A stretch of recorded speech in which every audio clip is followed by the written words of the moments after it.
All right. Our next speaker, Kathy Fitch, Senior Executive Assistant Deputy Director for Michigan Department of Human Services.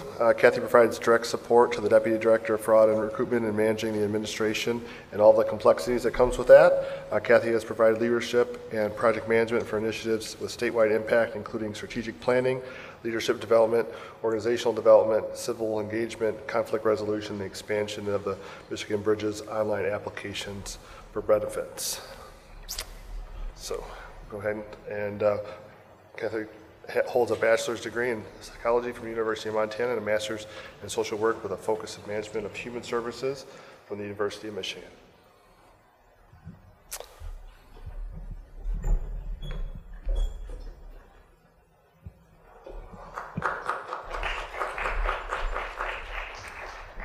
Let me lower this a little bit. Good afternoon. I guess I got you guys right after lunch, so hopefully I can keep you awake. So first I'd like to thank MiHIN for inviting me back. I presented last year, and we were really at sort of the beginning of the process of implementing identity management into the MyBridges application. In fact, we hadn't gone live yet, and so I have a lot to tell. Since we've gone live, there's been a lot of learning that's happened, so I appreciate the opportunity to come back and update all of you.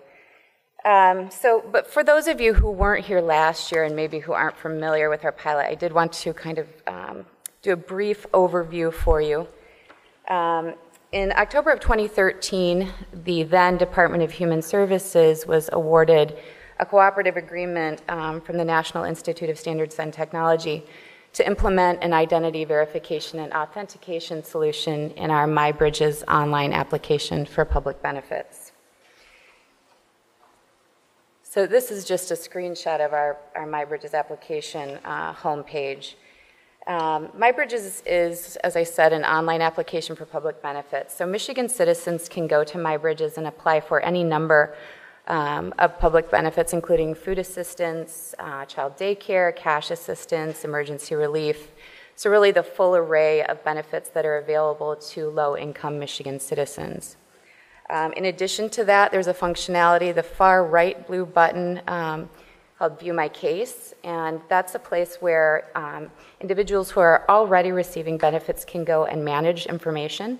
So they can look at information they've provided in the past, they can update information, they can view correspondence.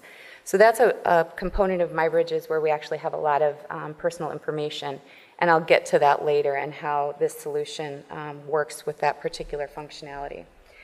So traditionally, identity verification has happened manually. So we have eligibility specialists that receive applications and have any number of ways of verifying identity for those people. So they may request a copy of an identification form. They may request a piece of mail that verifies an address. They may request a face-to-face interview or a phone interview. So it kind of runs the gamut. When we implemented MyBridges, I don't think that we knew just how impactful it was going to be. We have seen a steady increase in the number of online applications that have come in through the MyBridges process since we implemented in 2012. And every month it gets more and more and more. So it really is the preferred method for Michigan citizens to apply for benefits. So with that, we then face some new challenges, right? So an increased opportunity for potential fraud, waste, and abuse, which then has penalties associated with it for us, and is obviously detrimental to the state and to our federal partners or funders. To our applicants, because there is an increased risk of identity theft and burden of proving their identity, and so figuring out how to balance the increased usability or ease of applying with also being able to prove that they are who they say they are. And then for workers, the time intensity of dealing with those applications and increased workloads. And then for taxpayers, again, the burden of where there is fraud and abuse, how that impacts each one of us as taxpayers. So all of these were considerations when we applied for the funding from NIST, and were very much in line with what NIST was looking to fund at the time. And so they provided us with a small amount of funding, relatively speaking, to implement an identity verification and authentication solution within MyBridges. So, as I said last year when I presented, we were just in the process of having built the solution. It was in the test environment, but we weren't able to fully implement the solution because we were waiting for a waiver from the USDA, Food and Nutrition Services. Each one of our federal partners who provides us with funding for the programs that we administer have rules that we must follow. And FNS tends to be one with sort of the strictest rules. And so we were waiting for a waiver to implement this alternative form of identity verification before we could move forward. Finally, in I think it was October of last year, we received a conditional waiver to move forward. And so at that point, we started to implement the various components of our project, which include the technology solution, which I'll talk more about, the DHS staff training and support, outreach to Michigan citizens, community partners, and other stakeholders, and then an evaluation component. We have a third-party evaluator who's involved with us, which has been tremendous, because normally with projects like this, we don't have the opportunity to really do a deep dive and look at what we're doing as we're sort of building things in flight. So the technology solution, it really has three components, an instant verification, a knowledge-based authentication quiz, and then a multi-factor authentication. So in late December of 2014, we were able to go live with the Instant Verify and knowledge-based authentication component of the solution. So this screen really is just to highlight the various places where Instant Verify could be invoked as a person is going through the application process. Anytime a person would save and exit from an application, a call will be made to LexisNexis, who is the vendor that we are using for our identity proofing. And within the Lexis system, an attempt is made to resolve that person's identity or discover them. If the person's identity is discovered or verified, a Lex ID is returned sort of behind the scenes, so not something that the citizen would see, but something that we can query upon when we look behind the scenes. What's returned to the citizen who's applying is a knowledge-based authentication quiz. Every single person, regardless of whether or not their identity is resolved or discovered, receives a knowledge-based authentication quiz. The reason for this is, again, our federal partners are very strict about making sure that anyone who's applying for benefits has the same experience and sees the same thing. So even if I'm a bad actor going in and fraudulently applying and Lexis system is able to determine that I'm not who I say I am, I'm still going to see a knowledge-based authentication quiz with 4 what we call diversionary questions included. So Instant Verify is configurable. There are a number of verification checks that can be enabled. Because we are not able to mandate the collection of very much information from citizens who are applying, which I know may be surprising to those of you who aren't familiar. In fact, all we can require is a name and address be collected. Generally, people do provide their date of birth, which is obviously very helpful. So when we were making decisions about which verification checks to enable, we really had to restrict it to this very small subset. And so that's how the Instant Verify happens, right? So that very small amount of information goes in a call to LexisNexis, and LexisNexis then attempts to resolve the person's identity. And so then we have the knowledge-based authentication quiz, so sort of the second layer of verification. This is an example of the quiz that would be presented to the individual. We designed it so that it looks similar to every other page within MyBridges, so it doesn't look like they're going to another site, and in fact they're not. We're hosting that right on MyBridges. So this is configurable as well. There are a huge number of questions that can be enabled to be presented to any person applying. We have also restricted those questions to those that we think are most likely to be able to be answered by our particular population. So we're working with low-income, potentially transient individuals who may not have a very large sort of footprint in in terms of credit history, in terms of public records. So we really tried to narrow those questions to things that would be relevant and remove some of the questions that wouldn't be. Every applicant is presented with a KBA quiz. We currently have 4 questions that are presented, and an applicant may opt out. So we can't stop a person from applying for benefits if they don't want to answer these questions. And this is a big issue for us, and when I get to the lessons learned, we'll talk a lot about that. So in terms of worker relief, which is another goal of this project, we needed to design a way for our workers to understand whether a person's identity was verified through the Instant Verify and knowledge-based authentication quiz. So when a worker receives an application from MyBridges, it's in a PDF form. And so in the upper right-hand corner in red, or circled in red, we added a field indicating whether or not the identity was verified or not verified. So a 1 in that field would indicate that the person's identity is verified. This means that their identity was resolved and discovered through Instant Verify, but that they also passed the knowledge-based authentication quiz. If they receive a 2, it means their identity was not verified, and this could be any combination of their identity was not resolved or discovered by Lexis, they didn't pass the KBA, or they opted out. So any one of those scenarios, or a combination of those scenarios, would flag that the person had not passed, and then our workers revert to the manual operations in terms of verifying identity. So the third component, multi-factor authentication, is a little more challenging for us, and we took more time, I guess, designing this particular component. So as we went live with the knowledge-based authentication quiz and the Instant Verify solution, we were still in the process of developing our MFA solution. So what we've ended up with is actually sort of a native application. We are utilizing existing functionality within MyBridges to do this, so we are not using a vendor for the MFA component.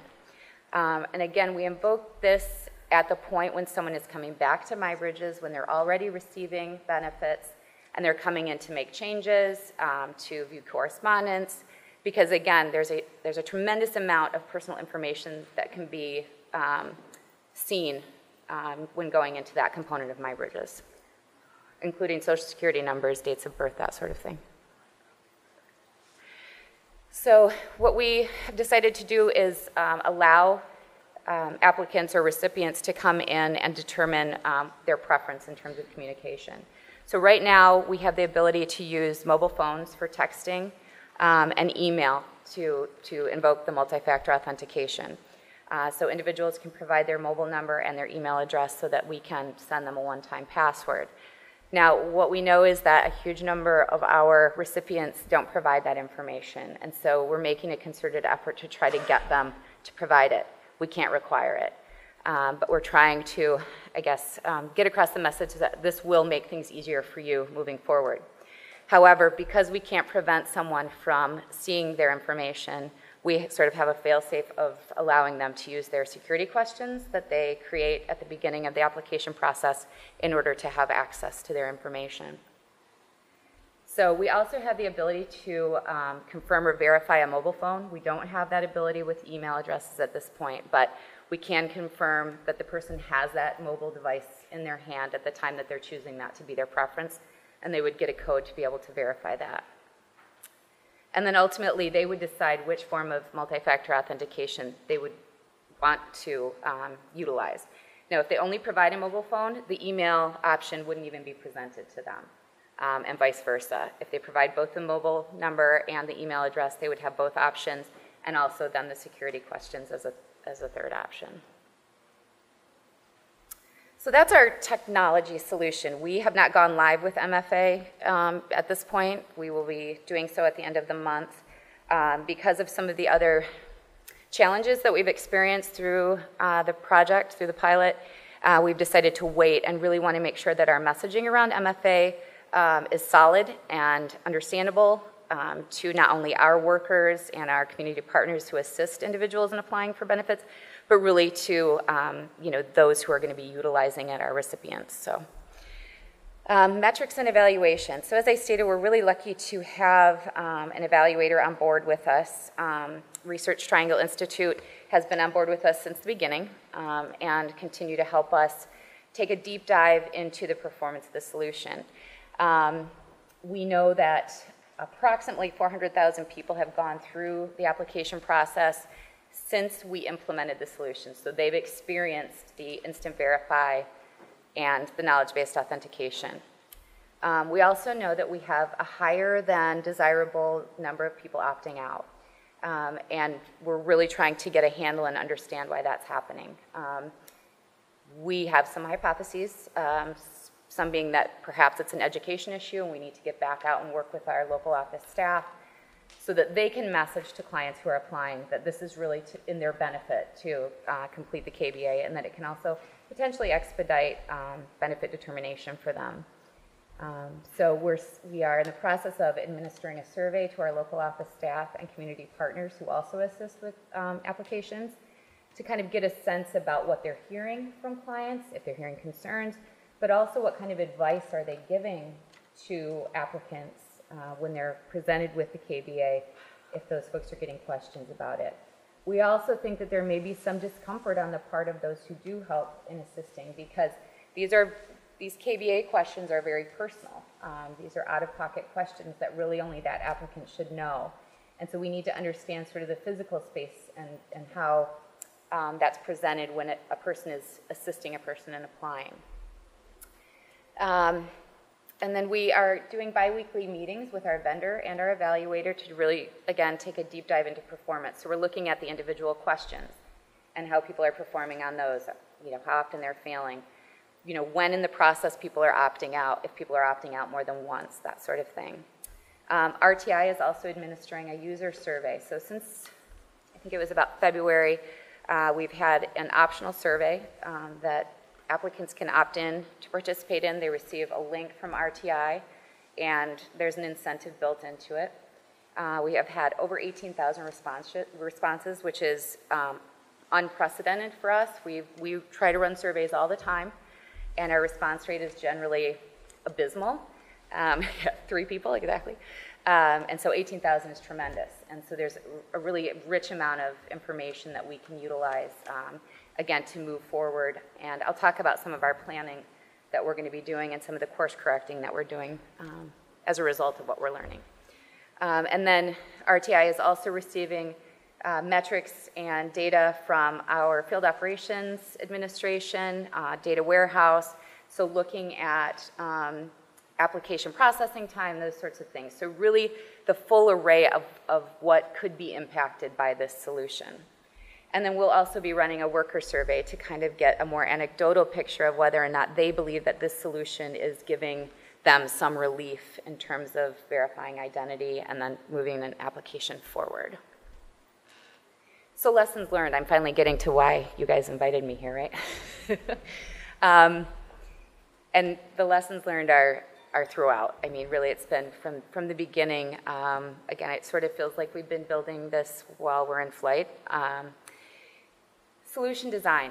So where you invoke the KBA is really important. Right now, as I showed you, we are invoking the KBA quiz anytime someone saves and exits from the application.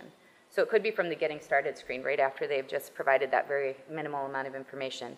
It could be 3 pages in, they're tired of doing this, they want to come back later. It could be right before they get to the signature page. We think that this may have some impact on the reason that people may be opting out more frequently or failing. So our plan is to move the KBA so that it is only invoked just before the person goes to the signature page. And we're really hoping to see some performance improvements as a result of that. The other thing is that they will only be presented the quiz 1 time. At this point, a person can toggle back and forth within the application and could potentially be presented the quiz more than once. We also think that this may be problematic. So we're sort of going from one extreme to another, but we really want to try to isolate in and figure out, what's happening. What is the user experiencing, at the various points within the application. So the KBA quiz configuration is another really important consideration. I will say I don't have an answer to the optimal configuration, and I would say, I would venture to guess, and I know we have some experts in the room, that really no one knows that at this point, and it's an ongoing process of discovery. I mentioned diversionary questions earlier, so when we have a person who has maybe a smaller public footprint, and maybe there are only 2 or 3 questions that can be generated that are real to that person, they'll receive a diversionary question. They may receive more than 1 diversionary question. And so we've been wrestling with parsing out those responses.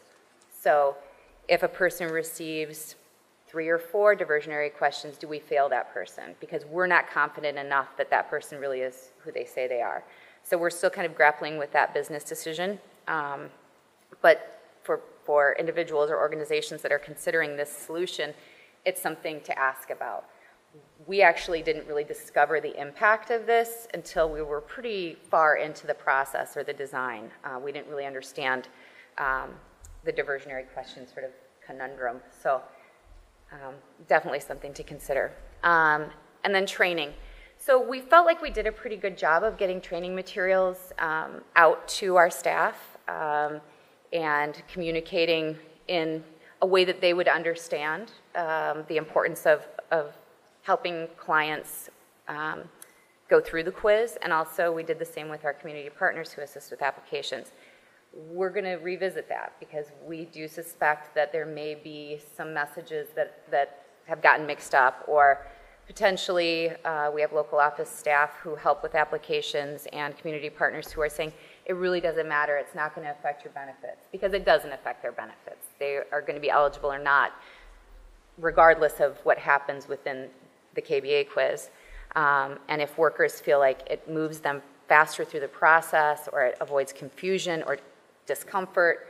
So we need to get back out and really work on that messaging. And then outreach and education to citizens. So many of us have been through KBA in a variety of settings, right? So when we're looking at our 401k plan, or we're applying for a loan, so we're familiar and maybe more comfortable. A lot of our clients we know have likely never experienced something like this, and could, and in fact we've heard they're kind of weirded out, like, how do they have this information about me? How can they be presenting these questions when I haven't even given them more than my name and my address?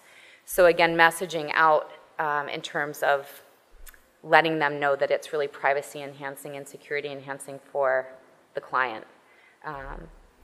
And then we were very lucky to have connections with the state of Florida, who implemented a very similar solution over 1.5 years ago, I think closer to 2 years ago. And they have gone through many of the bumps that we have and made a lot of the tweaks that we're looking to make, in addition to giving us other sort of gems in terms of how we approach this moving forward. So that's been really great. The other thing is that as a part of the funding, we're involved with the Identity Ecosystem Steering Group, which is an amazing group of experts in cybersecurity and identity management. And so having those experts a phone call away, some again in the room with us today, has been really, really helpful. Especially as we look to moving forward and thinking about the bigger pieces sort of administratively around governance around these solutions, because as you're all aware, Michigan is moving towards an enterprise approach for identity management. And so, I'm a social worker. I usually say that at the beginning of these things. I'm not a technology person. So this has all been a huge education for me. And so having those experts around me during the process has been really wonderful. So I mentioned some of the course corrections that we're planning. The last bullet, again, planning for post-pilot. And we are meeting with the MyCam team, again, some in the room here.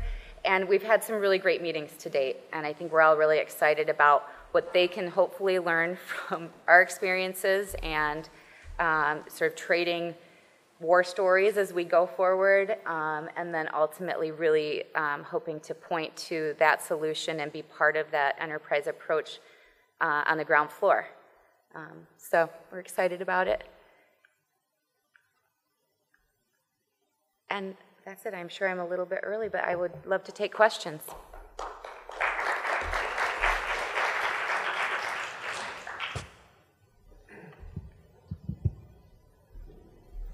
I've worked on similar projects. It's just curious how many folks you have to train and how distributed they are, and The training? how does Michigan do training? Yeah. So we have roughly 9,000 local office staff who are part of this eligibility determination process. So all of them receive the training and information. And then we also have 300 community partner organizations across the state who then have any number of staff who also help clients with the application process. So they also received it. So thousands.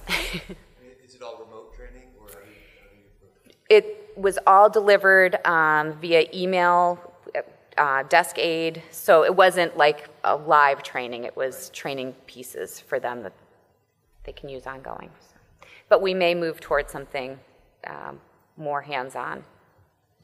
You know, it's really interesting. I've done a lot of, this is kind of where I really focus a lot of my time, and you know, when you can engage with the caregivers as well, that they recognize that it's an important part of the skill set for somebody who's returning to society to develop these skills. Yes. It helps. Absolutely. Great point.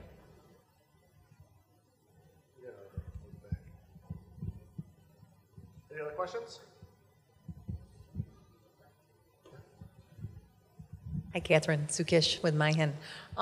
Talking about the KBA and the questions that are presented, you said either if they don't pass the initial verification, they're still presented. How do you come up with the questions that you ask them at that point? So those are the diversionary questions that I was talking about. How Lexis does it, I don't know. You know, that's part of their secret sauce. You know, they would go to those pool of questions that we have selected and would present really their fake questions. So, you know, which of these streets did you live on in 1985? Although it wouldn't look back that far, but, and then list fake streets that the person would have no association to. Yeah. All right, if that's it. All right, thank you. Thank you.